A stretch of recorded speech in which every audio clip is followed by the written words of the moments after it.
Hello friends, क्या हाल है दोस्तों। मैंने आपको प्रॉमिस किया था अपने लाइव डीएनए सेशन में कई बार कि ये एमएसपी का मसला इतना उलझा हुआ है कि व्हाट्सएप यूनिवर्सिटी देखो तो लगता है सारे के सारे किसान बहुत गलत हैं कि वो सड़कों पर आए हुए हैं, रास्ता रोक रहे हैं, रेलें रोक रहे हैं और पुलिस को जो है बिल्कुल राइट है कि हमारी ज़िंदगी क्यों ख़राब कर रहे हैं, इनके ऊपर जो है बहुत स्ट्रिक्ट एक्शन करना चाहिए। और जब गांव देहात में जाएं, किसानों से मिलकर बात करें तो पता लगता है कि हमारे जो गांव में जो कंडीशंस है फार्मर्स की, उनकी क्या कंडीशन है, क्यों एमएसपी का मुद्दा बार बार आता है। 3 साल पहले 1.5 साल करीब किसान सड़कों पर बैठे रहे और उसके बाद सरकार ने कानून वापस लिए, लेकिन दोबारा से किसान जो है एजिटेट कर रहे हैं। तो इस सारी चीज पे मैं समझता था एक बहुत ही आपको मैं एक साफ सुथरी पिक्चर पे प्रेजेंट करूं। एमएसपी है क्या, गांव के हालात क्या हैं। ये किसान जिन्होंने हरित क्रांति लाई इस देश में जब अकाल पड़ा, देश में सूखा पड़ा, हमने 10-11 मिलियन टन अनाज हर साल अमेरिका से, यूरोप से मंगाया, तब जाके हमारे देश के लोग बचे। उस हालत में इन किसानों की मेहनत के दम पर आज केस जो है हम जो है सेल्फ डिपेंडेंट, किसी और पे डिपेंडेंट नहीं है अनाज के लिए। हम दूसरे देशों को अनाज देते हैं जब क्राइसिस होती है। तो यहां से लेकर ऐसा क्या हो गया कि किसान इतना दुखी क्यों है। तो मैं लेके आया हूं मिस्टर देवेंद्र शर्मा को।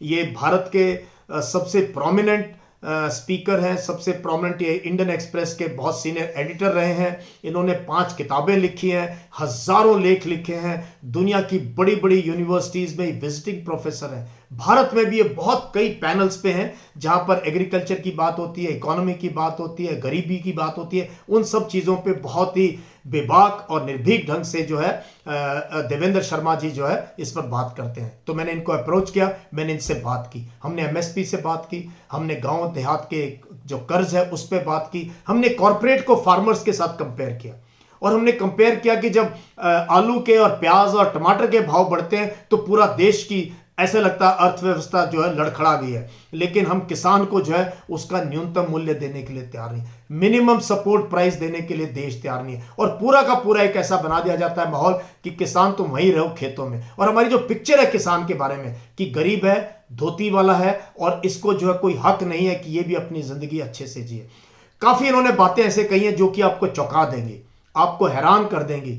और मैं ये चाहता हूं मेरे स्टूडेंट जो यूपीएससी एस्पायरेंट है, एनडीए, सीडीएस, एफकैट, क्योंकि गांव देहात से बच्चे जो फाइट मार रहे हैं ऑफिसर बनने के लिए, आप कृपया करके इस मसले को समझें और अपनी ओपिनियन बनाएं, इंडिपेंडेंट ओपिनियन। बट जो भी ओपिनियन बनाएं, लास्ट में हमने कहा है कि देश बचना चाहिए और किसी से भी हमने ये हालत नहीं होनी चाहिए कि हमारा किसान जो है सड़कों पर आए। हमें उसको बहुत इज्जत देनी चाहिए, बहुत डिग्निटी देनी चाहिए। इसके ऊपर मैंने लिखा भी है। So enjoy this wonderful podcast with Mr. Devendra Sharma, जो कि आपको a must see है if you want to understand the farmers, the MSP and the economic crisis that people think कि अगर MSP मिल गया तो बहुत बड़ी देश के ऊपर इकोनॉमिक क्राइसिस हो जाएगी। ऐसा कुछ नहीं होगा। Please watch this podcast and give me a feedback down below. Thank you. जय हिंद।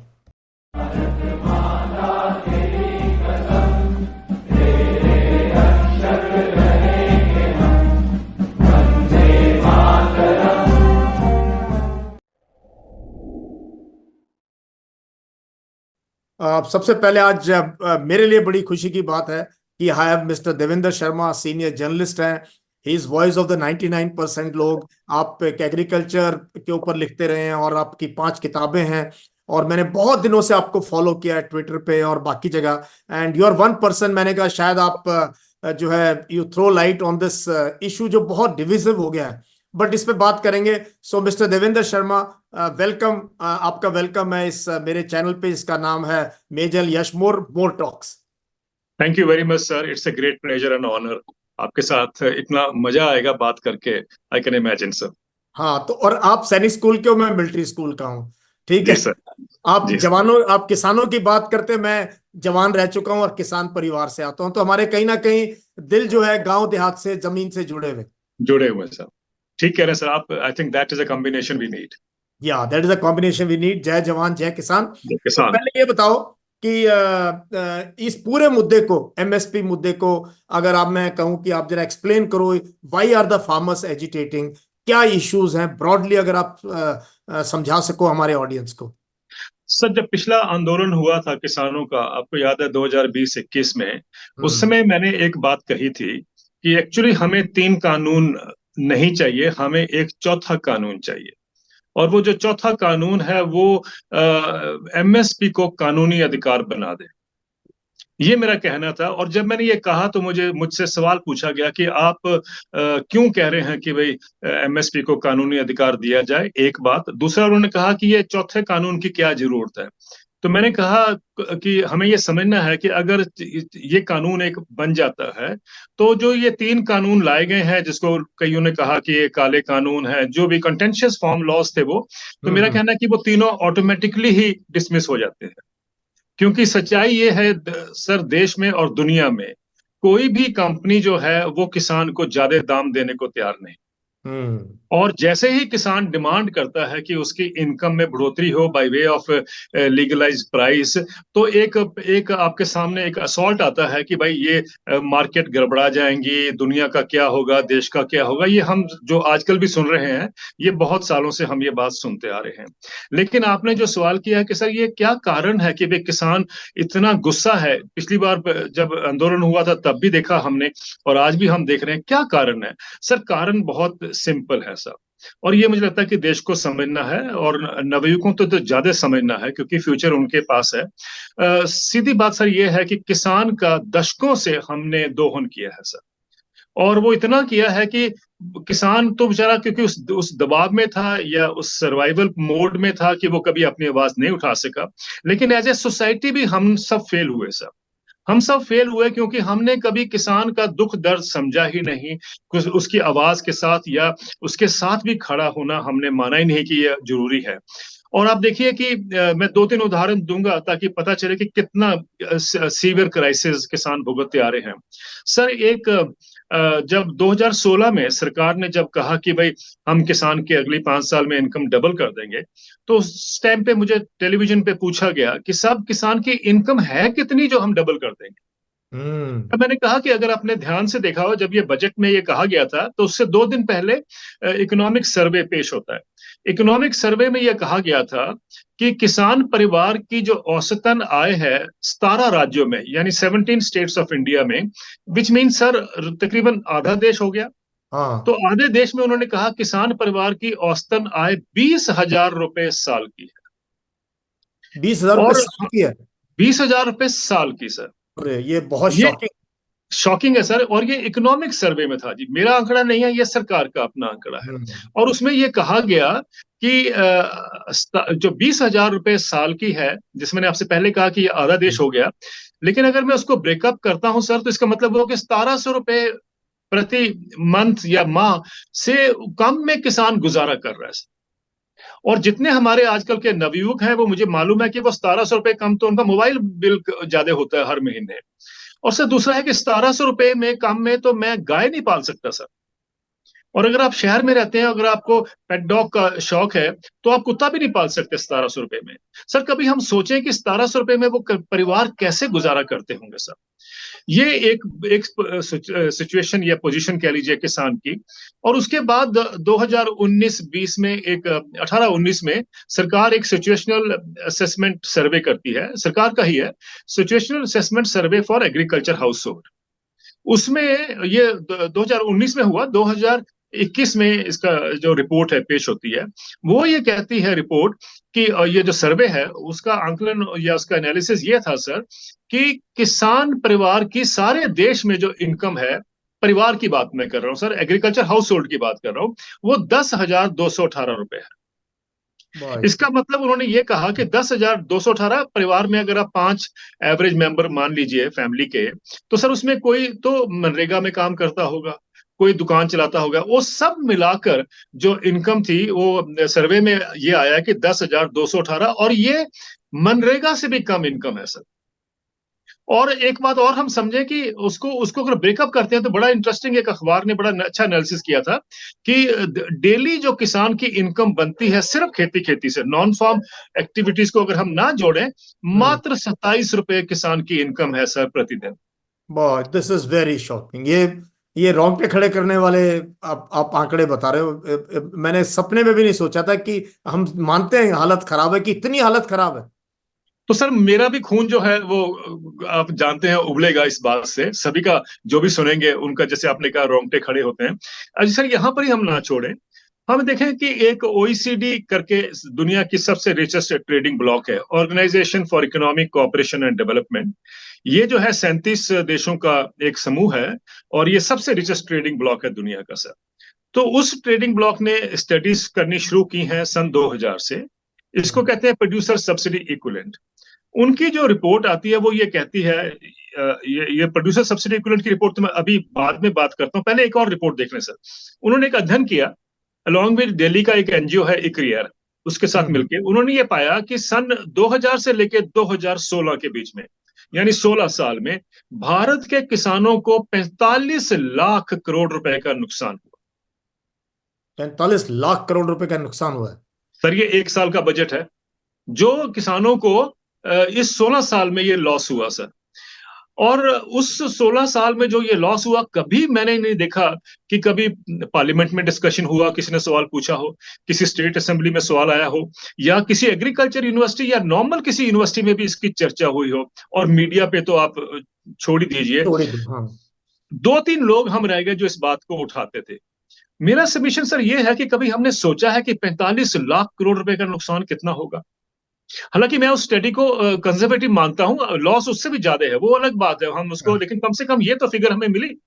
मेरा हाँ। सबमिशन यह है कि सर अगर इतना बड़ा लॉस हुआ है, अगर कहीं कॉर्पोरेट का 5 लाख करोड़ भी नुकसान हो गया होता, आप हम्म। देखते देश का मीडिया खड़ा हो जाता कि साहब ये पॉलिसी पैरालिसिस है, इसको इकोनॉमिक स्टिमुलस पैकेज देना चाहिए, पार्लियामेंट में सवाल होते, स्टेट असेंबलीज में सवाल होते, यूनिवर्सिटीज भी उसके ऊपर काम करती। लेकिन क्योंकि वो किसान का वो क्राइसिस था, किसी ने चर्चा नहीं की सर। ये जो इसका मतलब अनदेखी माने, किसान। हम शुरू में ही मान ले कि कहीं ना कहीं मतलब हमारी उदासीनता है, हमारी नॉट केयरिंग एटीट्यूड है। और मतलब किसान एक है, एग्जिस्ट करता है, उसके भी सी थ्रू देम। हम उसके लिए दर्द तो छोड़ो, कोई सहानुभूति नहीं है, कोई अफेक्शन नहीं है, कोई रिगार्ड नहीं है, सिर्फ खोखले नारे हैं किसान के लिए। आपने बिल्कुल ठीक कहा सर। और मैं आपसे आगे भी उसमें चलते हैं अगर, तो ये किसानों ने ये देखा सर कि उनके लिए कोई नहीं खड़ा हो रहा है, कभी किसी ने आवाज नहीं उठाई। आखिरकार हार कर आदमी क्या करेगा जी? तो उन्होंने जो 2020 में आंदोलन किया है, वो आंदोलन था कि भाई उनके उसी अधिकार के लिए कि भाई हमें एक एडिक्वेट इनकम चाहिए by way of an legalise price, और by way of an adequate pricing system बनाया जाए। वो उन्होंने प्रोटेस्ट किया, एक साल प्रोटेस्ट चला। सरकार ने अंत में आकर हमने देखा है कि उन्होंने वो 3 लॉ विड्रॉ कर लिए। और उसके बाद लेकिन मेरा ये कहना था उनको कि जब तक, क्योंकि मैंने शुरू में कहा था आपसे, मैंने पहले जो जिक्र किया था हम्म। कि एक लॉ होना चाहिए जो एमएसपी को कानूनी अधिकार दे, लेकिन जब ये वापस 3 लॉ तो वापस हो गए, तब किसानों ने, तब तक उनको ये समझ आ गई थी कि मैं क्यों कह रहा हूं कि ये तीनों लॉ तो वापस हो जाएंगे तो आपका स्टेटस को पे आप आ जाएंगे। तो आपको एक नया कानून चाहिए जो आपकी इकोनॉमिक जो पोजीशन है उसमें आप कोई बढ़ोतरी हो आपकी, ताकि आप उस डिस्ट्रेस से आप निकल सके। तो किसानों को समझ आया। तो वो जब मैंने कहा था, उसके बाद 3-4-5 महीने तो पहले बहुत सा मेरे पे अटैक हुआ कि आप कैसे आदमी हैं जो कह रहे हैं कि भाई कानूनी अधिकार बने। लेकिन किसानों को समझ आया, और अल्टीमेटली किसानों की डिमांड आज देखिए सारे देश में है कि हम कानूनी अधिकार बनाए एमएसपी को। तो ये एक बात तो हमें ये समझनी है कि क्यों किसान पीड़ित है, क्यों किसान बता रहा है। और हम ये भी ना बोले सर, 1995 में सरकार ने एक नेशनल क्राइम रिकॉर्ड ब्यूरो के तहत ये असेस करना शुरू किया कि आत्महत्याएं कितनी हो रही हैं। आज तक सर तकरीबन 4 लाख आत्महत्याएं खेती में हो चुकी हैं सर। और ये इसलिए है कि किसान बोझ के नीचे दबा हुआ। देखो ना, जब उसकी इनकम नहीं मिलेगी तो वो क्या करेगा? कर्जा लेगा एक सोर्स से, फिर वो दूसरे सोर्स से कर्जा लेगा उसको वापस करने के लिए, क्योंकि खेती में तो इनकम है नहीं है। तो इसी तरीके से ये होता रहा सर, और रिजल्ट ये कि कर्जे पे कर्जा, कर्जे पे कर्जा, आखिरकार वो आत्महत्या ही उसको लगता है कि एक रास्ता है निकलने के लिए। So the point I am trying to make is, इतना इतना सीवियर क्राइसिस जो है एग्रीकल्चर पे, उसकी तरफ हम, सरकार को तो ब्लेम करना आसान है सर, लेकिन हम एज ए सोसाइटी भी तो हमने सबने फेल किया, कहीं हम सबका भी एग्जैक्टली, दायित्व है सर। इसीलिए मैं आपको लेके आया हूं यहाँ पे कि हम सरकारों की बात नहीं करेंगे, पार्टी की बात नहीं करेंगे, आइडियोलॉजी बिल्कुल की बात नहीं करेंगे, हम सोसाइटी की बात करेंगे, क्योंकि देश बचना चाहिए फाइनली। ठीक कह रहे है हैं सर, ना? मैं आपसे देश की सहमत हूँ। तरफ जा रहा है, देश बचना चाहिए, देश की बात करेंगे हम, और वही मैं ले जाने की कोशिश करूंगा आपको, इस पूरे आपसे जो जी भी जी। आपको इतने वो है। तो ये मुझे बताएं कि ठीक है, मैं समझ गया कि देयर इज एग्रीगेरियन क्राइसिस है, वहाँ पे एग्रीकल्चर जो गांव के अंदर जो है जॉब्स नहीं है, ठीक है, इनकम नहीं है, सुइसाइड्स हैं, और वो हमें पता है विशियस सर्कल जो 1.5% 2% पे ब्याज उठाता है उसका क्या हाल होता है गांव के अंदर। वी आर जी जी क्वाइट अवेयर उस जी सब का। तो अब मुझे बताएं कि ये जो आपने भी वर्ड किया था, यूज किया था अपने पीछे कुछ, कि भगवान भरोसे है किसान, कुछ बारिश के भरोसे है, कुछ भगवान के भरोसे है, कुछ सरकारों, कहीं बिजली फ्री मिल गई, कहीं कुछ मिल गया, और कहीं पे कुछ भी नहीं है। तो एक उनको हम ये मान लें कि हाँ उनको एक गारंटीड प्राइस चाहिए अपनी क्रॉप का, तो वो क्या होना चाहिए और कैसे इसका एक सिस्टम बन सकता है कि एमएसपी का, उस पे अगर आप बताओ कि जी व्हाट इज जी MSP, what will it entail, अगर हम जी एमएसपी दें तो। सर, उससे पहले अगर आप मुझे इजाजत दें तो मैं हम्म। एक जो बात मैंने पहले जिक्र किया था वो था कि जो ओईसीडी ने एक स्टडी की हाँ है हाँ हाँ, बिल्कुल, हाँ प्रोड्यूसर सब्सिडी, मैं हाँ जरा उसको आपके समक्ष रखना चाहता हूँ। हाँ। वो स्टडी अक्टूबर में आई है सर, और उन्होंने दुनिया के 54 जो मेजर इकोनॉमीज हैं उनका अध्ययन किया है। हम्म। 54, जिसमें कि 37 तो ओईसीडी वाले हैं और बाकी और जो इकोनॉमीज जो बड़ी हैं, उसमें उन्होंने ये पाया है कि सर 3 कंट्रीज हैं जिनके किसान जो हैं वो नेगेटिव जोन में है: हम्म। इंडिया, अर्जेंटीना और वियतनाम। लेकिन वो कहते हैं कि भाई वियतनाम और अर्जेंटीना जो अपना लॉस है किसानों का, वो भरपूर भरपूर उसकी भरपाई करते हैं सर बजटरी सपोर्ट से।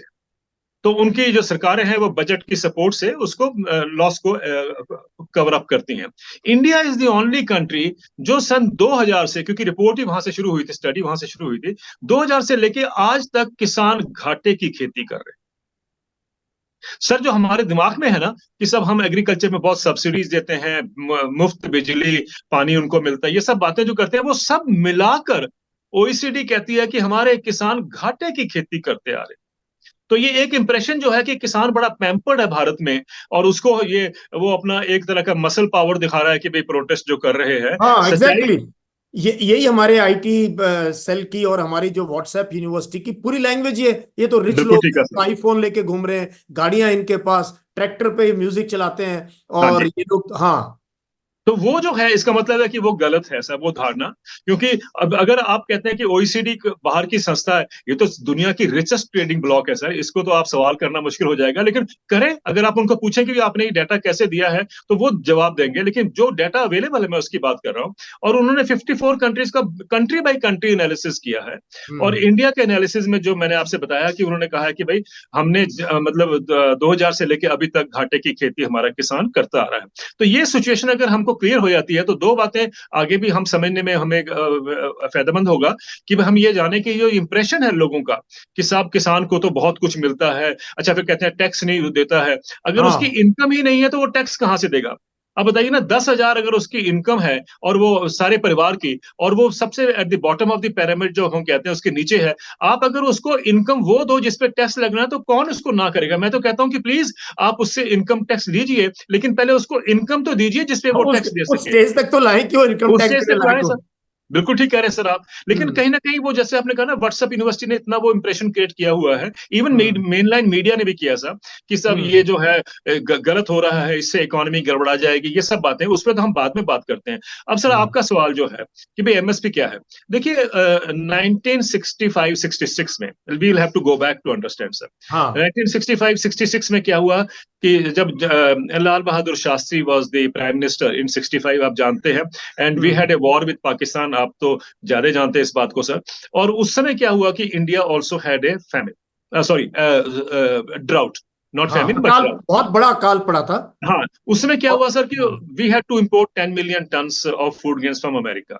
और उसके अगले साल फिर वो सूखा पड़ा, और रिजल्ट हुआ कि हमें 11 मिलियन टन्स फूड इंपोर्ट करने पड़े। और वो that was the biggest food import at that time in history. तो हम्म। उससे निकलने के लिए उस समय ग्रीन रेवोल्यूशन के ये इम्प्रूव्ड सीड जो हैं, उन्नत बीज, इनकी बात हो रही थी, और उसका जो प्रोसेस था वो शुरू हो चुका था। उससे पहले मुझे लगता है कि बहुत एक अच्छा हमारे पॉलिसी मेकर्स ने काम किया। उन्होंने कहा कि अगर ग्रीन रेवोल्यूशन आता है, मतलब अगर पैदावार बढ़ती है, तो ये हम सब जानते हैं, हिस्टोरिक फैक्ट है कि जब जब हार्वेस्ट का टाइम आता है सर, तो सरप्लस इतना हो जाता है कि वो प्राइसेस क्रैश कर। हम्म। तो इसका मतलब है कि अगर हमने गेहूं लगाया उन्नत बीज वाला, तो वो पैदावार बढ़ गई, प्राइसेस क्रैश कर गए, तो फार्मर्स के पास कोई इंसेंटिव नहीं है कि अगले साल वो उसी फसल को लगाए। तो इसलिए उन्होंने एक मिनिमम सपोर्ट प्राइस का गठन किया।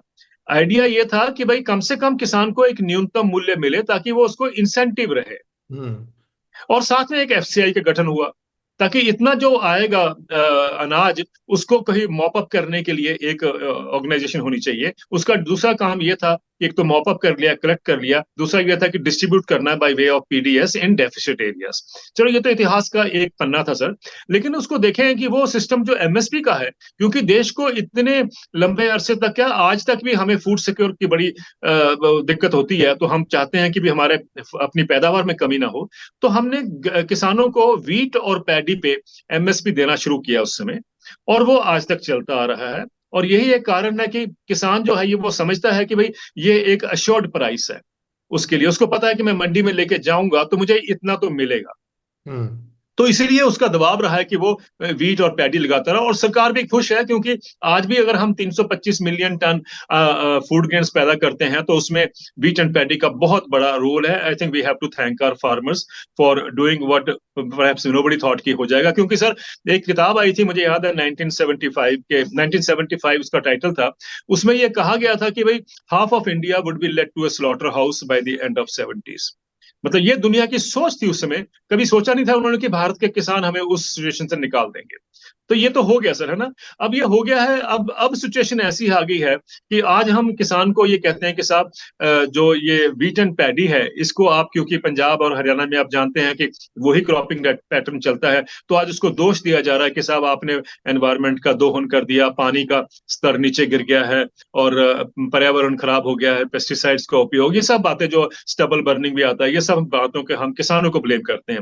लेकिन जो एमएसपी की डिबेट आ गई है वो इसलिए है, जैसे मैंने आपसे कहा था कि 2021 में जो मैंने कहा, 2020 में जो मैंने कहा था, 2020-21 में वो जो है किसानों ने बिल्ड अपना उस पे कंधों पे लिया और आज वो उस पे लगे हैं। सर मेरा ये मानना है कि इट मे नॉट बी 100%, और लेट्स से कि हम सोचे कि उसको एमएसपी को कानूनी अधिकार बनने से सारे प्रॉब्लम सॉल्व हो जाएंगे, पर ये एक शुरुआत होगी कि आप उसको उस जो जो क्राइसिस सिचुएशन से आप उसको निकालने में बहुत मदद होगी। सर वो इसलिए होगी कि आप जानते हैं कि 50% देश जो है वो किसानों का है, यानी 50% पॉपुलेशन खेती में जुड़ी हुई है सर। 50% मतलब हो गया सब, अगर 140 करोड़ का देश है तो 70 करोड़ लोग खेती से जुड़े हैं सर। हम्म। 70 करोड़ लोगों में से सिर्फ 14% लोगों को, किसानों को एमएसपी मिलता है, और अच्छा। बाकी देश में एमएसपी नहीं हम्म। मिलता है। 86% जो किसान हैं वो बाजार हम्म। के हवाले। सर हम्म। अगर बाजार ज्यादा कीमत देता तो मुझे बताइए किसान बेवकूफ है कि वो इतना बड़ा जोखिम लेके प्रोटेस्ट करे। आज भी हम देख रहे हैं कि सड़कें जिस तरीके से सरकार ने ब्लॉक की हैं, मुझे लगता है हम्म। कि सिर्फ उसमें एक ही चीज रह गई है कि हमने कील भी बिछा दिए, आंसू गैस भी छोड़े। अगर हम शायद बारूद भी उसमें बिछा देते तो लगता था कि ये पाकिस्तान और चाइना का बॉर्डर है। तो कहने वेरी का सैड। मतलब मैंने वेरी हमने सेंस, रूसी और डीसी भी देखी है, वो भी इसके सामने कुछ नहीं है, नथिंग, कुछ नहीं। मतलब वो कुछ नहीं, ऑब्स्टिकल जो अब क्रिएट किया गया है। और ये एक सिग्नलिंग भी है, ये एक ऐसे हाँ, जो कि बहुत खराब है सिग्नलिंग, थोड़ा सा ना परसेप्शनल मैसेज बहुत खराब मैनेजमेंट है पे। सर।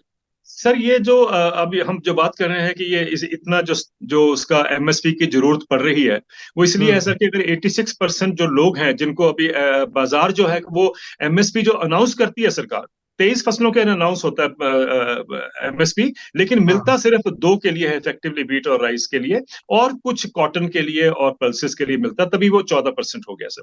लेकिन उसमें जो 86% है, वो देखा गया कि मार्केट जो है, बाजार जो है वो, अगर एमएसपी वो कागजों पे है ना, बाकी तो मैंने कहा 23 फसलों में हम्म। दो तीन अगर क्रॉप से मिलता है तो बाकी कागजों पे ही है हम्म। इसका मतलब।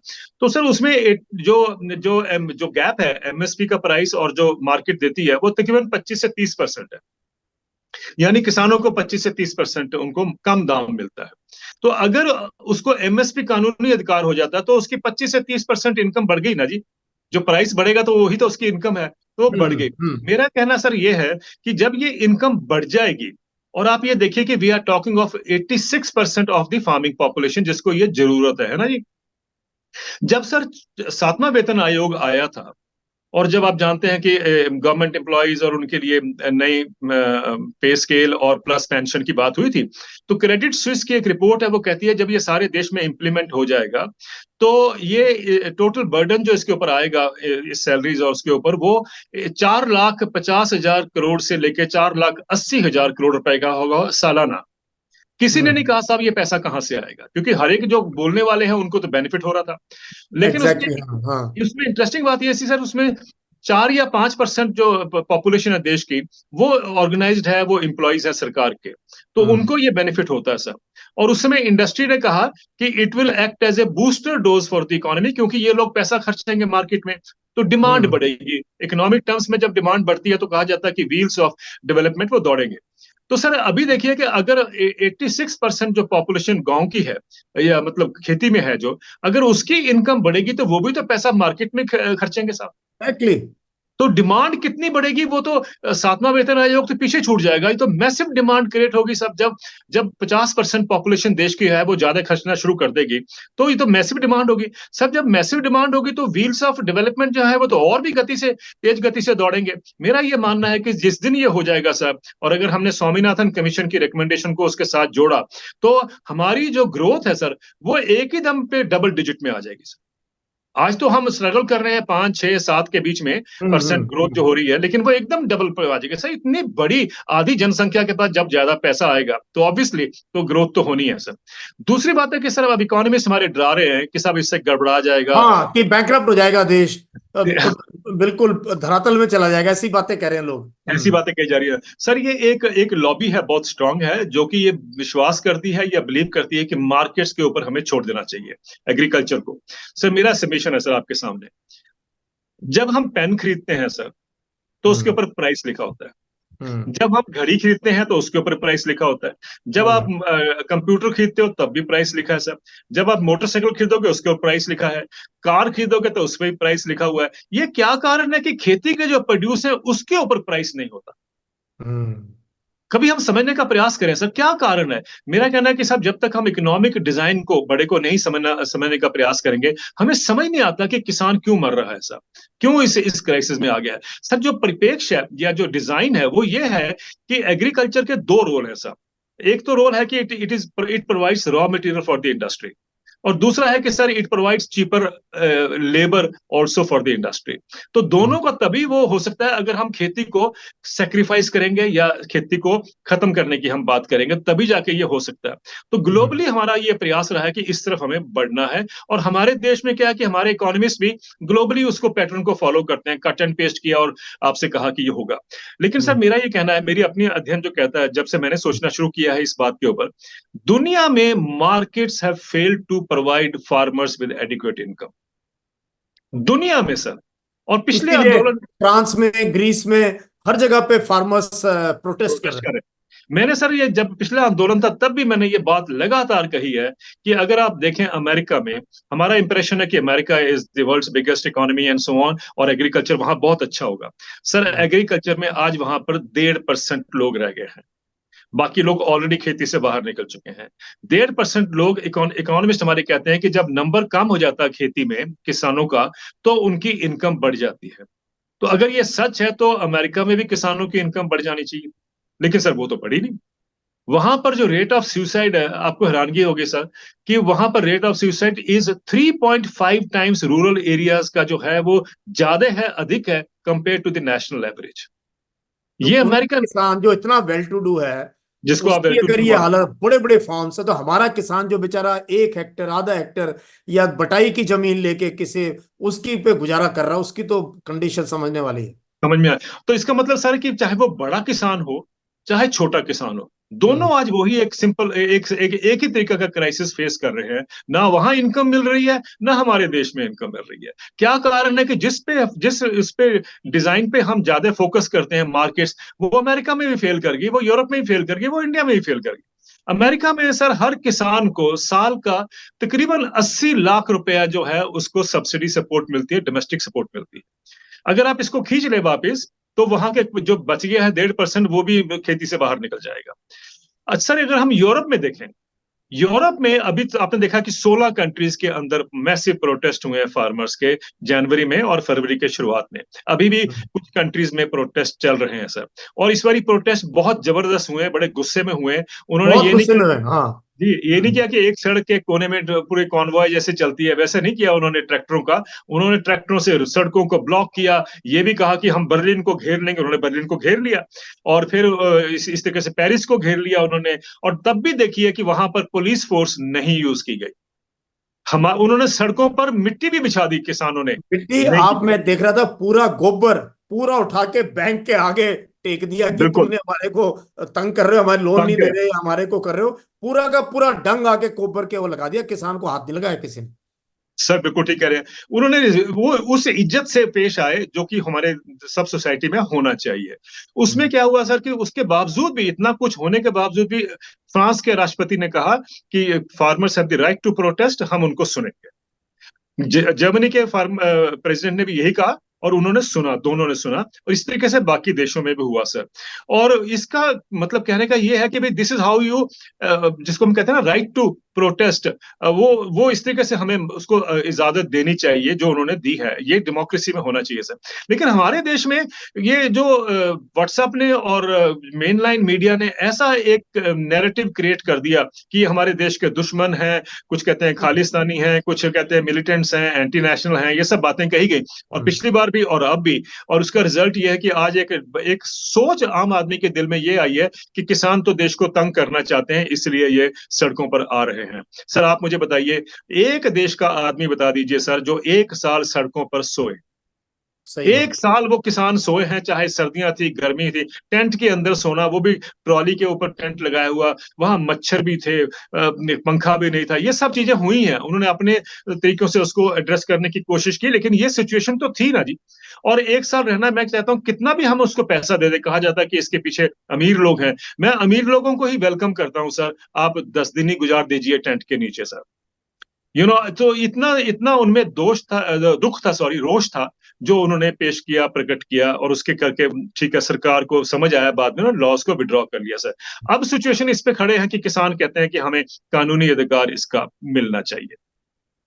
अब ये बताओ मुझे कि ठीक है, ये आपने बहुत बढ़िया रिपोर्ट्स और ये डेटा दिया, और हम समझ गए कि हाँ सच में क्राइसिस है, किसान गरीब ही नहीं, कर्ज के बोझ के तले दब गया है। और हम एक आध परसेंट किसानों की छोड़ दें, बाकी 90% किसानों की कंडीशन बहुत खराब है। अब मुझे बताएं, ये मुद्दा बार बार आता है, ये सिर्फ पंजाब वाले किसान ही क्यों करते हैं? मुझे बहुत लोग लिखते हैं, जब मैं ये कवर करता हूं अपने एनालिसिस में या लाइव उसके अंदर, ये आप लोगों के आर्टिकल पढ़ के सुनाता हूं लोगों को, वो कहते हैं सर ये तो सिर्फ पंजाब के किसान है, बाकियों को क्यों नहीं है प्रॉब्लम? तो इसको आप कैसे एड्रेस करोगे इस इशू को? सर जब हरित क्रांति आई थी, तब हम्म। तो किसी ने कहा कि पंजाब के किसान ही हैं जो देश को उस भूख के संकट से निकाल रहे हैं।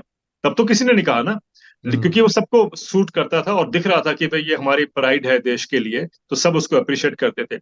सर एक सिचुएशन जाननी हमें बहुत जरूरी है। शरद पवार जब एग्रीकल्चर मिनिस्टर थे, तो उन्होंने पार्लियामेंट में एक बार कहा था कि 79% जो देश के किसान हैं उनको पता ही नहीं है कि एमएसपी क्या होता है, या उनको समझ ही नहीं है कैसे मिलता है। 79%। कारण ये है कि सर पंजाब, हरियाणा या वेस्टर्न यूपी में या कुछ और देश के कोने हैं जहां पर कि एमएसपी मिलता है। बाकी देश को तो सुध ही नहीं है, उसको पता ही नहीं कि एमएसपी क्या होता है। तो उनको यही नहीं पता कि हमारा नुकसान कितना हुआ है और एडवांटेज हमें कितना मिला है, तो वो समझ ही नहीं सकते हैं। तो जब भी मैं अभी जाता हूं देश में, जब मैं ट्रेवल करता हूं, तो मुझे लोग पूछते हैं सर ये एमएसपी है क्या। ये भी मतलब क्लास है हमारे पास जिसको ये पता नहीं है। और जैसा कि पवार साहब ने कहा था, I think it is quite clear, एक तो उनको मतलब सिचुएशन का, ये इसका एमएसपी के बारे में अंडरस्टैंडिंग नहीं है। दूसरा सर एक बात सोचें कि अगर पंजाब का किसान जिसको बेनिफिट मिलता रहा है एमएसपी का, अगर वो देश के किसानों के लिए खड़ा हो रहा है, आई डोंट नो हम सबको क्यों तकलीफ होती है। I think we should be very proud of them. जब देश में सर युद्ध, आप तो सर आपने तो इतने युद्ध देखे हैं, जब देश में कोई वॉर भी होती है, तो मैंने तो देखा नहीं कि वो सारे स्टेट से जाके लोग यहाँ बॉर्डर पे लड़ते हैं। पंजाब ही फेस करता है ना सर, ओवर द इयर्स उन्होंने किया, उनकी बहादुरी को हम सब दाद देते हैं सर। लेकिन मेरा सबमिशन यही है कि भाई अगर किसान पंजाब के, because they are a little well off, क्योंकि आपकी इकोनॉमिक हालत भी तो होनी चाहिए ना कि आप साल भर शहर में या प्रोटेस्ट हाँ, में टिके खेत रहें। को छोड़ के, या अगर रिले सिस्टम में भी अगर आप कर रहे हैं, आपका 1/3 तो कम से कम जो खेती करने वाले लोग यहाँ बैठे थे। बैठे हैं। तो सर मेरा सबमिशन ये है कि अगर वो सोचते हैं कि भाई हम कर सकते हैं देश के लिए, तो what is wrong in that, why are we objecting. आप ये देखिए कि वो जो इश्यू उठा रहे हैं क्या वो रेलेवेंट है कि नहीं है। ये होना चाहिए हमारा फोकस, ना कि होना चाहिए कि पंजाब के किसान क्यों कर रहे हैं। मैं ये मानता हूं कि सर वो they are a little better off, क्योंकि पंजाब की जो एवरेज इनकम है ना जी, जो मंथली इनकम है, वो 25,000 रुपए है। तो वो he is little better than, जैसे मैंने आपसे पहले जिक्र किया था, उनसे बेहतर है। तो उनकी सिचुएशन है कि वो जाके और अगर एक और कारण प्रोटेस्ट करने को। है उसका ना, एक कारण और है। एक तो यहाँ से कुछ तो उनके ये रिलेटिव तो है। वो पैसे भेज दें। दूसरे यहाँ से क्योंकि ब्रिटिश टाइम से जो ब्रिटिश इंडियन आर्मी की जो भर्ती है, ये पंजाब, अर्स्टवाइल पंजाब से मैक्सिमम रही है। तो अभी राइट। भी लोग फौज में हैं या पेंशन ले रहे हैं, तो उनके पास एक सेकंड सोर्स ऑफ इनकम है। जी, ठीक कह रहे हैं सर। मतलब उनकी इकोनॉमिक कंडीशन ऐसी कि वो एक साल का प्रोटेस्ट हो तभी वो झेल सकते हैं या उसमें कर सकते। दूसरी बात है कि सर प्रॉक्सिमिटी, दिल्ली के नजदीक को एरिया कौन सा है, वो पंजाब हरियाणा वेस्टर्न यूपी हो गया और राजस्थान हो गया। ये ऑब्वियसली यहाँ के लोग ज्यादा आएंगे सर। एक्सपेक्ट करना कि वहां से तमिलनाडु से कर्नाटका से ट्रेन भर के आएंगी, तभी वो अगर कितनी ट्रेन आएंगी भर के कि आप सोचें कि वहां जनसंख्या उनकी या उनका नंबर जो है वो लेटर से 10,000 चाहिए किसान वहां से आने के लिए। वो आने में सर बहुत कॉस्ट इन्वॉल्व है, बड़ा टाइम इन्वॉल्व है, बड़ा मुश्किल हो जाता है, लॉजिस्टिक और ट्रेवल पर वापस जाना प्रॉब्लम, बड़ा मुश्किल है उनको। बड़ा मुश्किल है। तो मैं पिछली बार देख रहा था, वो क्या जी कर सर। रहे थे कि गांव के 1/3 आ रखे हैं, और फिर उनको रिप्लेस करने तीसरे दिन और लोग आगे, भाई तुम और जाओ आते थे। दो अपने कपड़े धो के 3-4 दिन में आना, अपना काम जी जी। संभाल। ऐसा कुछ मेरे गांव के किसान ऐसा कुछ कर रहे थे, क्योंकि हमारा गांव दिल्ली से 100 किलोमीटर है। तो बिल्कुल ठीक है।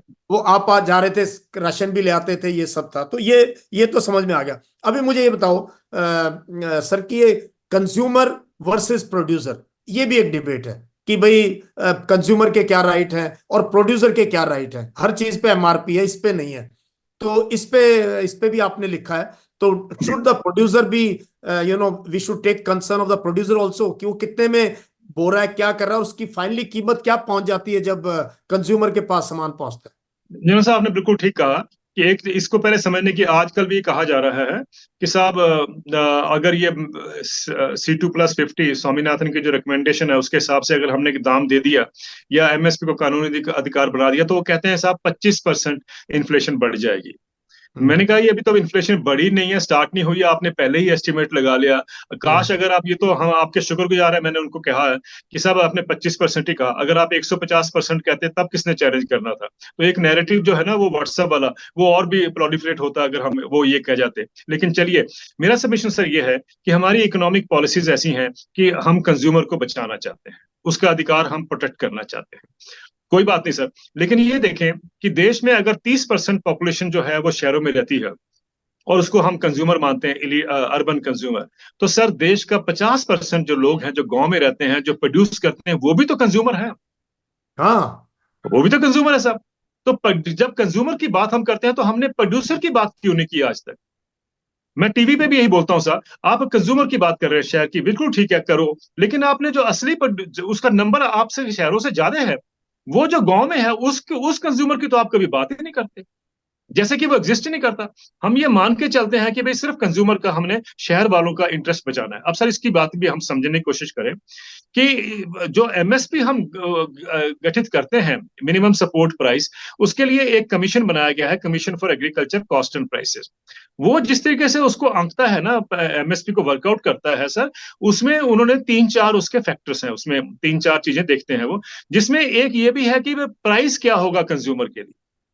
तो इसका मतलब है कि आपने पहले ही एश्योर कर दिया कि हम्म। उसको कम दाम देना है ताकि कंज्यूमर को ये सस्ता मिले। तो ये तो एमएसपी में ही एक विकृति है जिसको एड्रेस करने की जरूरत है। पर चलिए, हम कम से कम एक एमएसपी मिल जाता है तो हम ये कहते हैं कि कुछ तो मिला ना, उसके अगले बात बाद में होगी। एक तो ये हो गया सर। अब दूसरा एक बड़ी इंटरेस्टिंग बात है कि ये जो कंज्यूमर हमारे ये सवाल उठाते हैं कि साहब हमारा क्या होगा। हाँ जी। अब ये आप देखिए कि अभी हाल में पंजाब में किन्नू की जो फसल थी, हम्म। वो उसके क्रैश हो गए प्राइसेस, तो उनको 5 रुपए से ज्यादा नहीं मिले प्रति किलो जो किसान बेचता है। और हम्म। उसके बाद भी आप देखें कि मैं मोहाली में रहता हूं सर, मेरे पास जो बाहर रेडी वाला आता है फ्रूट लेके, वो मुझे 50 रुपए प्रति किलो बेचता है। एग्जैक्टली। हम अखबार में, मैं कल गया हुआ था इधर, यहाँ भी बहुत फार्म बन गए। तो जी मैंने सोचा कि वो 50 रुपए किलो मिल रहा है, अखबार में हम जी। पढ़ रहे हैं कि बेचारा जो प्रोड्यूस कर रहा है उसका वहीं सड़ रहा है, वो 5 रुपए में कहाँ मंडी में बेचेगा। तो सर कंज्यूमर को ये समझना है कि भाई जो हम बात कर रहे हैं कि वो उसको भी नुकसान हो रहा है और किसान को तो हो ही रहा है। इसलिए मैं कह रहा हूं सर कि आप देखो ना, 10 गुना प्राइस बढ़ गया। जो 5 रुपए किसान ने बेचा, आपको 50 रुपए मिला है, तो 10 गुना प्राइस बढ़ गया ना जी, 10 गुना।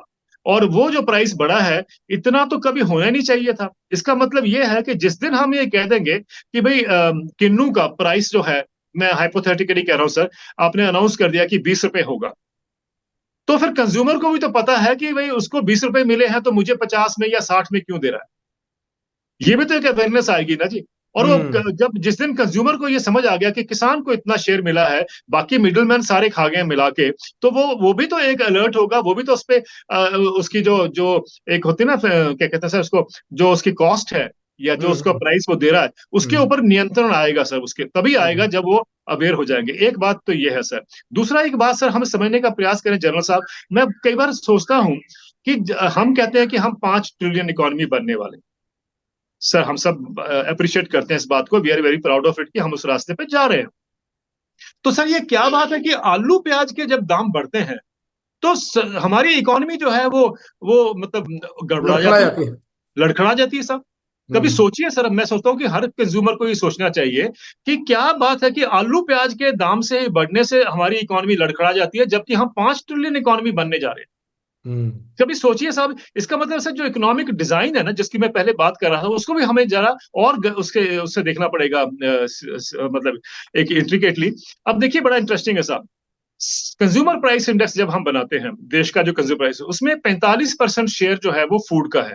फूड प्राइसेस बढ़ते हैं तो आपकी इन्फ्लेशन बढ़ जाती है।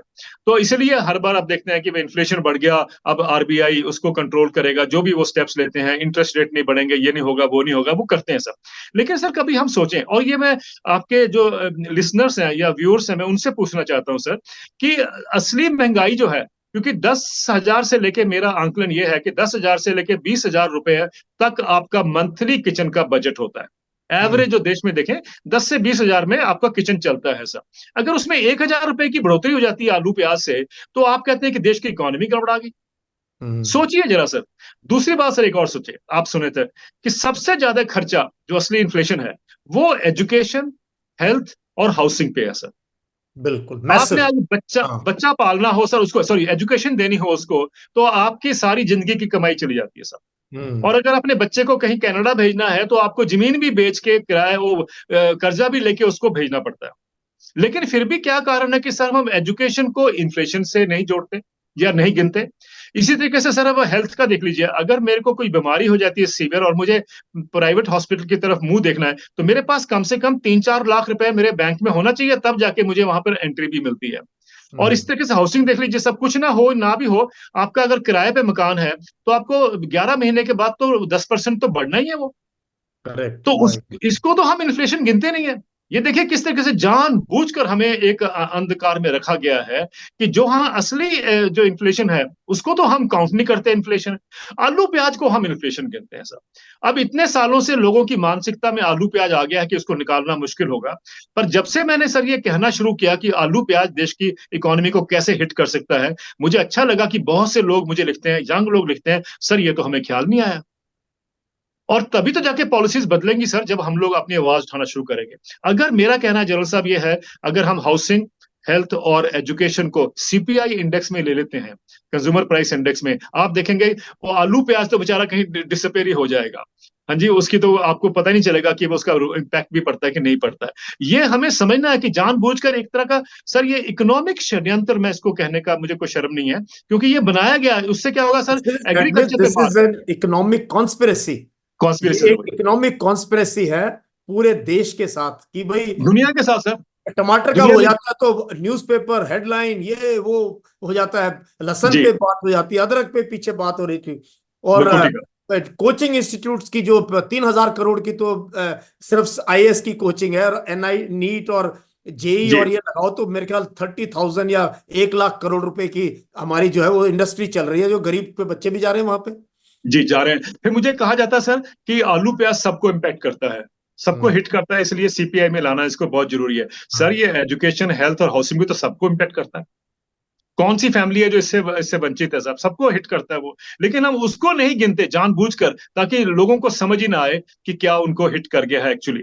ये मुझे लगता है कि ये जो आपने कहा था इन्फ्लेशन के बारे में, ये इन्फ्लेशन का एक कारण है जिसको सर हमने दबाए रखा है। मुझे लगता है कि अब हम सबको अलर्ट करना चाहिए। मैं बच्चों के, आज जो आपने जिन बच्चों की आप बात कर रहे हैं सर, जो आपके आपके उसको देखते हैं इस चैनल को इतना पॉपुलरली, वो उनके अगर हम माता पिता से बात करें साहब, उनसे उनसे पूछें कि आपकी जिंदगी की कमाई कमाई आलू प्याज में जाती है कि आपकी जिंदगी बच्चे की पढ़ाई में जाती है, तब आपको जवाब मिलेगा। लेकिन सर कहीं ना कहीं हमारे इकोनॉमिस्ट को ये समझ नहीं आता, क्योंकि मैंने हर बार कहा है सर कि there is no convergence between common sense and economic sense.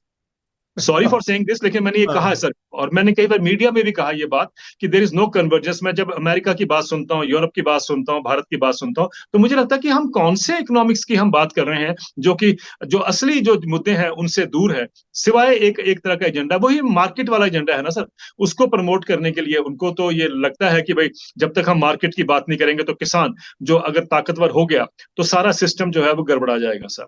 तो किसान को दबाया हुआ है इस तरीके से इन्होंने, नॉट ओनली इन इंडिया, मैंने आपसे कहा दुनिया में आज ये वर्ल्ड क्राइसिस है। ओवर, क्योंकि वो जी। वो सबसे बॉटम में दूर रहता है, उसके पास सरकार तक पहुंचने की वो नहीं है। नहीं और है। वोट तो अलग बातों पे हो ही जाता है, आपको पता है इलेक्शंस जी। हमारे कैसे होते हैं। एक जी और सर। चीज की मैं आपकी व्यूज चाहता हूं। जब कोविड आया, लोगों ने जी। कहा भाई इंडस्ट्री में डिस्ट्रेस है, इनका क्या होगा, तो सडनली कॉर्पोरेट टैक्स में जबरदस्त गिरावट करेगी। अब मैं इकोनॉमिस्ट नहीं हूं, बट लाखों करोड़ रुपए उनको, उनके इनकम बढ़ गया, इसीलिए हमारे बिलियनर्स डबल हो गए, ये डबल हो गया, रिच बिकेम रिचर पुअर। तो हमने कहा चलो इनको फ्री राशन दे दो, एक इनके इनको वो करने के लिए। तो इसका कैसे आप इस परिप्रेक्ष्य में देखते हैं इस चीज को, कि उनको तो हमने फट बचा लिया, सर कॉर्पोरेट्स को, बड़े बड़े ये जो रिच लोगों आपने को। कहा ना, ये सिर्फ यहीं पर नहीं है, ये एक हमारी सोच का हिस्सा है सर। सोच का हाँ, हिस्सा ऐसे है कि जब हम कॉर्पोरेट, क्योंकि जब 91 में इकोनॉमिक रिफॉर्म्स आए थे, मुझे लगता है कि हमारे जो नीति निर्धारक थे उसमें भी हमने गलती की थी सर। गलती ये की थी कि हमने बाहर से western country, world bank, IMF ने हमें कहा, हमने वही मॉडल इख्तियार कर लिया कि साहब industry will be the engine of growth. बिल्कुल ठीक है, कर लिया आपने, लेकिन सर हमें अपनी कंडीशंस को देख के वो मॉडल बनाना चाहिए था। मुझे लगता है कि उसमें सेकंड इंजन ऑफ ग्रोथ जो है वो एग्रीकल्चर होना चाहिए था। अगर हमने ये दो इंजन खड़े किए होते तो आज आप देखते हैं एग्रीकल्चर की जो ग्रोथ जिस तरीके से होती, वो देश की जो, मैंने कहा ना, इकोनॉमिक बूम हो गया होता। एंड ऑल्सो सबका साथ सबका विकास का रास्ता वहीं से होके जाता है, और उसकी आज एक एक ऐसी प्राइड आ जानी थी उस सेक्टर में कि I think we would have been very proud कि कम से कम इसमें हम उठान कर चुके सर। दूसरी बात सर इसमें एक और है कि आपने कहा कि टैक्सेस की, अब देखिए मैंने हर जगह ये कहा है, सब लोग मुझे पूछते हैं कि किसान क्यों हर दूसरे दिन प्रोटेस्ट पे बैठे होते हैं, हम्म, कभी यहाँ प्रोटेस्ट, कभी वहां प्रोटेस्ट, कभी रेल रोको, कभी रोड ब्लॉक करो, ये क्या कारण है? मैंने कहा कभी आप सोचिए कि आपने कभी सुना कि कॉर्पोरेट जंतर मंतर पर बैठे हों और डिमांड कर रहे हों कि हमारा कर्जा माफ कर दीजिए? हम्म, उसके वो नहीं बैठे, उसके बाद भी चुपचाप उनका पिछले 10 साल में 15 लाख करोड़ रुपए के तकरीबन हमने कर्जा माफ कर दिया सर। और उसके बाद एक और कैटेगरी सुनिए साहब, वो है विलफुल डिफॉल्टर्स की। विलफुल हाँ, डिफॉल्टर होते हैं हाँ, जिनके पास पैसा है पर वो नहीं वापस करते, कहते कर लो क्या करना है हमारा। और हम्म, देखिए उनका पहले तो लिस्ट नहीं बताएगी कौन लोग हैं, ये दबाया गया इतने दिनों से। जब चलता रहा ultimately reserve bank of India ने अब क्या किया, हाल में किया सब, उन्होंने उन्होंने बैंकों को आदेश दे दिया कि आप इनको कॉम्प्रोमाइज करिए और देखिए कि अगर ये डिजर्व करते हैं तो 12 महीने के बाद इनको और भी कर्जा दे दो। मतलब अभी वो कर्जा नहीं दे रहे हैं, उनको और कर्जा देने को आप तैयार हो। और सर कितना अमाउंट है?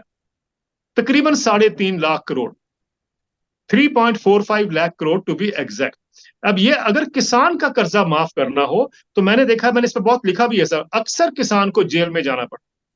और हम्म, उसका अमाउंट कितना होता है, किसी का 1 लाख रुपए, किसी का 2 लाख। यहाँ आपने 3.5 और 3.5 लाख करोड़ रुपए वैसे ही उनके माफ कर दिए।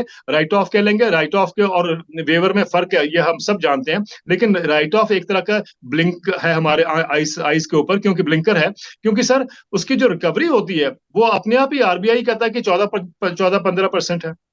तो बाकी तो राइट ऑफ हुआ ही है ना, स्ट्राइक ऑफ हो गया कह लीजिए उसको। लेकिन अगर किसान का हो तो उसको स्ट्राइक इसलिए करनी पड़ती है, हड़ताल पे बैठना पड़ता है, प्रोटेस्ट करने पड़ती है, क्योंकि उसकी सुनवाई नहीं है। जब तक वो नहीं करेगा तो सरकार नहीं करती है। अभी भी किसान कह रहे हैं कि हमारा कर्जा माफ करिए, तो उनको तो इतना बड़ा प्रोटेस्ट करना पड़ा, लेकिन कॉर्पोरेट का तो कभी भी आपने प्रोटेस्ट नहीं सुना होगा। तो we have been treating corporates with kid gloves, और किसानों के ऊपर अत्याचार होता आया है सर। आपका सवाल था सर कि ये जो आपने कहा टैक्सेस का, अब देखिए हमारा 30% टैक्स था पहले कॉर्पोरेट पे। हमने सितंबर 2019 में, यानी थोड़ा सा समय पहले, जब कोविड आने से पहले, उनको एक कॉर्पोरेट टैक्स कंसेशन दिया, टैक्स कट दिए, जो कि था 1.45 लाख करोड़। हम्म, 1.5 लाख करोड़ रुपए का हमने उसको टैक्स कट दे दिए। और मजे की बात देखिए, 2019 में ही आप जानते हैं कि सरकार ने वो शुरू किया किसान निधि स्कीम किसानों के लिए, जिसमें 500 रुपए पर मंथ उनको मिलता है। यानी 6,000 रुपए साल के।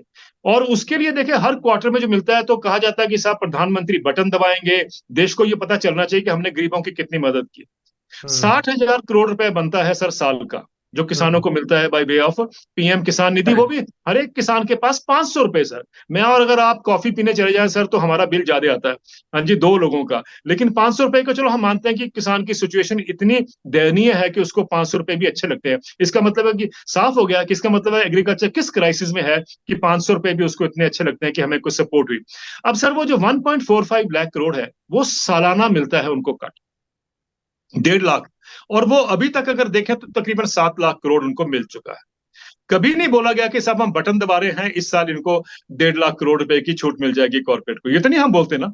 लेकिन हम एक मैसेज देना चाहते हैं कि हम गरीबों के प्रति कितने हमारी सहानुभूति है कि बटन दबा के हर क्वार्टर में बताया जाता है कि तो साहब वो उसमें उसमें शो भी ऐसे करते हैं, हम आप पे दया कर रहे हैं, हम एहसान आप कर। पे कृपालु हैं, और जी हम जी, आप पे मतलब जैसे गरीब को हम कोई चीज दान में बिल्कुल, देते हैं, जैसे हक नहीं है बट हम ग्रेट दान आपको दे दे रहे रहे हैं। हैं। जी सर, वो भी मुझे याद है, मैंने 15 साल पहले कहा कि भाई किसानों को डायरेक्ट इनकम सपोर्ट की जरूरत है। तब मेरे पे इकोनॉमिस्ट ने लैश आउट किया सर कि इस आदमी को इकोनॉमिक्स नहीं आती है, कैसे इनकम ट्रांसफर कैसे करोगे आप from the federal exchequer to the farmers, ये सब मेरे पे कहा गया।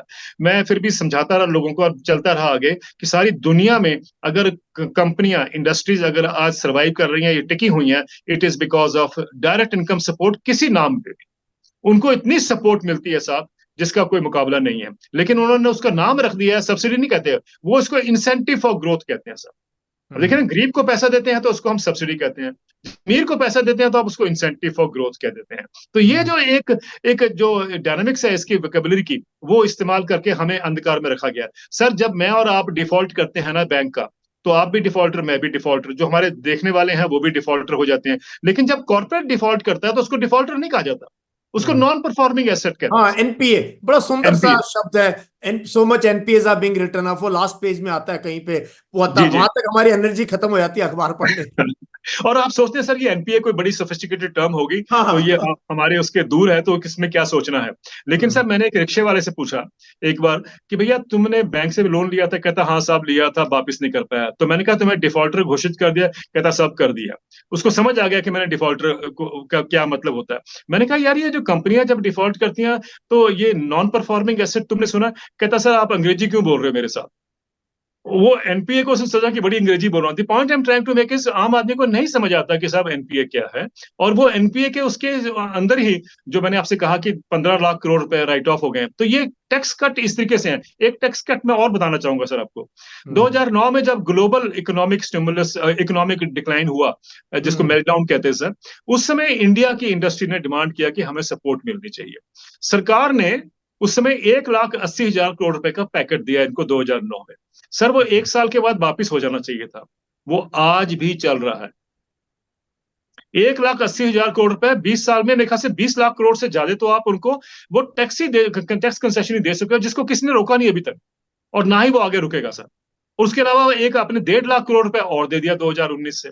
मेरा सबमिशन है कि कॉर्पोरेट को जब पैसा देते हैं तो कभी हमें फिक्र नहीं होता कि इकोनॉमी ध्वस्त हुई कि नहीं हुई। वो किसान के ही ऊपर जब कुछ खर्चा हो जाए तब हम कहते हैं कि इकोनॉमी हमारी ध्वस्त होगी। और इसका एक और एग्जाम्पल बड़ा अच्छा है जनरल साहब, जब मनरेगा आया था तब भी ये कहा गया था कि ये जो खर्चा इसके ऊपर होगा ये देश की हाँ, इकोनॉमी पे मुझे हिट याद करेगा। है, इतना हल्ला हुआ, इतना हल्ला हुआ, ये क्या स्कीम है, फ्री में दे रहे हैं देश के रिसोर्सेस को, ये क्या मतलब है, ऐसे ऐसे लोगों को आलसी बना देंगे ये, है ना। आलसी बना देंगे।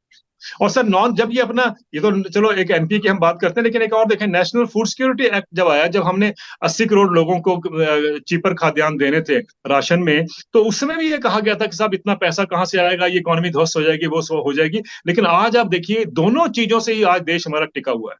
गरीब को भूखे को अनाज देना एक हमारी रिस्पॉन्सिबिलिटी है। दूसरा जो मनरेगा है, अब तो वो अगर मनरेगा नहीं होता तो आप देखिए देश में क्या होता। आज तो हम सब मान रहे हैं कि मनरेगा का कितना इंपॉर्टेंट रोल है। अब तो किसान भी मांग रहे हैं कि 100 दिन की बजाय उसको 200 दिन 200 का दिन कर दो, हाँ, ये एक मिलना डिमांड है, चाहिए, उसकी उसमें 200 डिमांड है। दिन करने की, हाँ। जी जी जी जी। जी सर। तो ये इस सारी चीज से एक ही चीज नजर आती है कि अगर किसान अच्छी घड़ी पहन ले और अच्छे कपड़े पहन के आएगा शहर में, तो हमें अच्छा नहीं लगेगा कि यार तू किसान है। क्यों, हमारे मन में एक पिक्चर बनी हुई है बचपन से, हल जोतते हुए धोती के अंदर एक गरीब कि किसान वही है, और वही हमारे आई थिंक पॉलिटिशियंस, हमारे ब्यूरोक्रेट्स, हमारे पॉलिसी मेकर भी, किसान तुम वहीं रहो, तुम्हारी वो जहां वो अच्छी घड़ी पहन ले, अगर वो अच्छा ट्रैक्टर ले ले, अच्छी जीप ले ले, तो हमें ईर्ष्या क्यों होती है इनसे? क्या प्रॉब्लम है सर हम लोग? सर एक एमएस रंधावा आप जानते हैं, बहुत बड़े हमारे साइंटिस्ट भी, एडमिनिस्ट्रेटर भी थे। हम्म एमएस रंधावा चंडीगढ़ के पहले कमिश्नर भी थे। हम्म बड़े बड़े डिस्टिंग्विश्ड पर्सनैलिटी थे सर। उन्होंने अपने एक आर्टिकल में लिखा था, उन्होंने कहा था कि हमारी जो इमेज है किसान के, उसमें किसान कैसा होना चाहिए कि उसकी गंदी सी धोती है, और जो कुर्ता है उस पे कुछ वो लगे हुए हैं, पैचेस लगे हुए हैं, जूते में उसमें कहीं ना कहीं होल्स हैं, और गंदी पगड़ी उसने पहनी हुई है, दाढ़ी उसने बनाई नहीं है, अगर वो हाँ। सरदार नहीं है, हिंदू भी है, तब भी उसने दाढ़ी नहीं बनाई हुई है, 3-4 दिन की दाढ़ी, और वो जब चलता है तो हम सोचते हैं ये किसान है।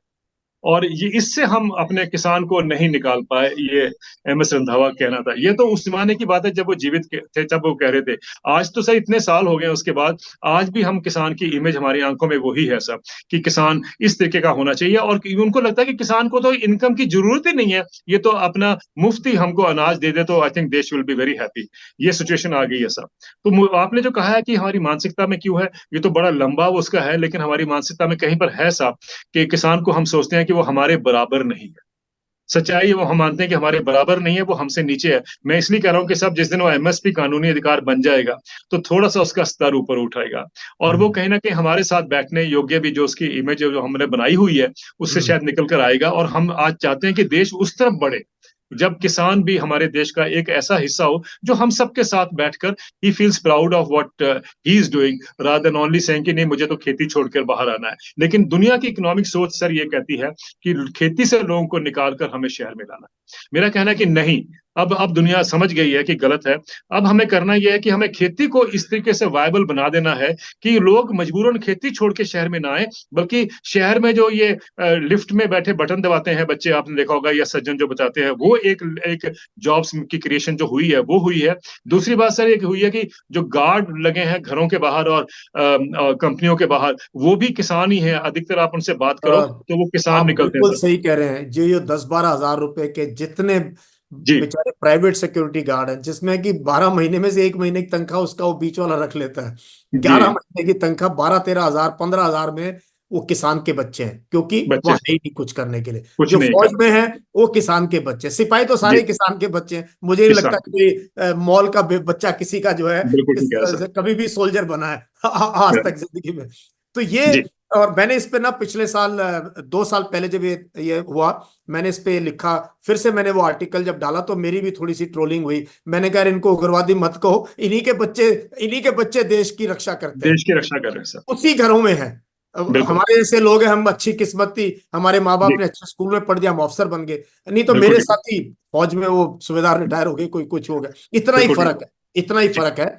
लेकिन एग्रीगेरियन क्राइसिस जो है बहुत जबरदस्त है। मैं एक और चीज पे आपकी जो है ना तवज्जो चाहूंगा इसमें, ये कि मेरा जो मानना है, मैं इकोनॉमिस्ट नहीं हूँ, सिंपल फौजी हूँ, कि हमें बॉटम्स अप अप्रोच डेवलपमेंट नहीं करी। गांव के देवेंद्र जी तालाब जोड़ जो है काले हो गए हैं, प्लास्टिक पड़ा ही पड़ा हुआ है, कोई सीवर सिस्टम की कोई व्यवस्था नहीं है। पानी पहुंच गया है, मैं मानता हूँ, मटके वाला काम खत्म हो गया है। जो ऊंट में हम बैलगाड़ी में पानी लाते तो खत्म हो गया, मानता हूं मैं। लेकिन गांव की गलियां, गांव की सफाई, गांव की जो हालत है पोल्यूशन की, उनके पानी की, उनकी हेल्थ की, उनकी एजुकेशन की, गांव गांव के प्राइमरी स्कूल, गांव के प्राइमरी हेल्थ सेंटर, मेरे को आंसू आते हैं जब मैं देखता हूं। उसके लिए क्यों नहीं हमारे देश ने गांव को क्यों नहीं ऊपर उठाया कि लोग गांव में रहें और गांव की सुंदर हवा का नजारा लें? वो तो बात अब उस पे क्या सर कहना चाहें? वो भी इकोनॉमिक डिजाइन का हिस्सा है सर।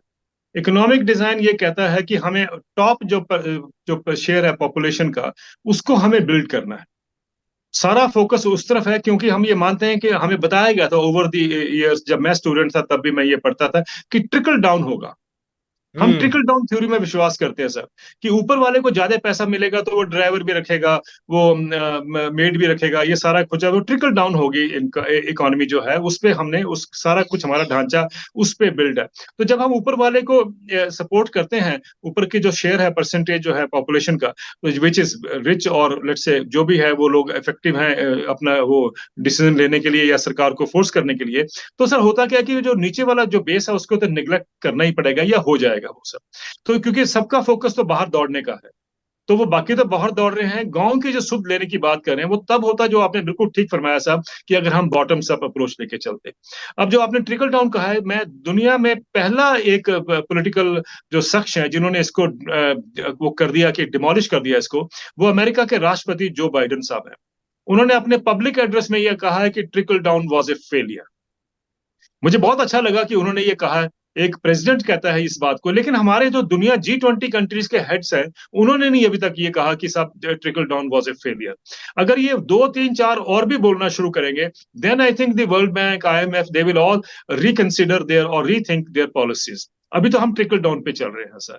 और जो आपने कहा है वो in the context of the climate change जो आज दुनिया भुगत रही है, उसमें भी बॉटम्स अप का बड़ा बड़ा योग है सर उसमें, और बड़ा योगदान होगा अगर हम उस पर फोकस करते हैं। क्योंकि हमने देख लिया, जो हमने अभी तक इंटेंसिव एग्रीकल्चर भी किया, इंटेंसिव जो इंडस्ट्री का जो ग्रोथ है वो भी उसी पैटर्न पे हुआ। आज हम जानते हैं कि ग्रीन हाउस गैस एमिशन इतने हो रहे हैं, या इतना रूप उन्होंने ले लिया है, कि ओवर द पीरियड ये जो कॉन्फ्रेंस ऑफ पार्टीज होती है क्लाइमेट चेंज पे, अभी तक वो उसके समाधान पे कुछ नहीं कर पाए हैं। और ये भी हम जानते हैं कि we are in a climate emergency. और जैसे कि UN के चीफ अभी कहते हैं कि हम क्लाइमेट चेंज से निकलकर अब हम क्लाइमेट बॉइलिंग पे आ गए। तो अगर ये इसलिए हुआ है क्योंकि हमने जो इकोनॉमिक पॉलिसीज अभी तक फॉलो की हैं, उसका ये दुष्परिणाम है सर।